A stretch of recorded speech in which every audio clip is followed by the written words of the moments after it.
Yəni bu Allah Teala'nın yarattıklarında koyduğu bir yoldur ki, ömrün tamamlanması, gecələrin və gündüzlərin keçməsi.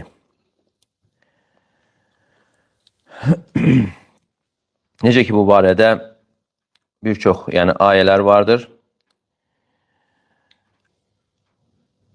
Yəni bu günlərin və gecələrin keçməsi bir ibrətdir, ibrət alan üçün. Və dünya da olduqca qısadır. Allah Teala buyurur: "Və yevmə təqumus sa'atu yuqsimul mujrimuna ma labisu ghayra sa'a." Yəni qiyamət günü olduğu zaman günahkarlar and içəcəklər ki, onlar az bir müddət qalmışlar dünyada. Və həmçinin digər ayədə Allah Teala buyurur: "Qale kem labistum fil ardı adada sinin." Yer üzərində neçə il qaldınız? Qalu labisna yawman aw ba'da yawm. Deyəcəklər bir gün yaxud günün bir hissəsini. Fəsəlil addin, yəni sayanlardan soruşun. Qale in labistum illa qalila, yəni siz olduqca az qaldınız. Law ennekum kuntum ta'lamun, əgər siz bunu bilirsinizsə.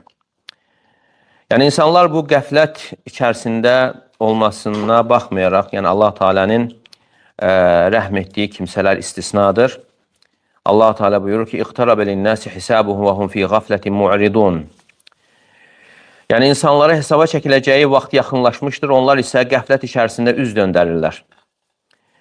Yəni dünən elə bil ki, biz Ramazanla vidalaşmışdıq. Və bugün isə yenə Ramazan qapılardadır. Artıq sayılı günlər qalmışdır. Bir bax, il necə gəlib keçdi və həmçinin illər də belə gəlib keçir.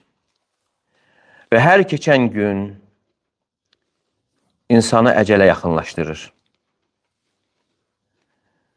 Neçə insanlarla vidalaşmışıq. Hansı ki, onlar Ramazana yetişmişlər, bəziləri Ramazanı tamamlamamış, bəziləri Ramazanı tamamlamışdır və indi isə o Rəbbi qatında əməlinə görə hesaba çəkilir. Amma bu Ramazana artıq qarşımızda gələn Ramazana yetişməmişdir. Yəni ola bilsin biz də bu aya yetişməyək. Baxmayaraq ki, bizimlə bu ay arasında az günlər qalmışdır.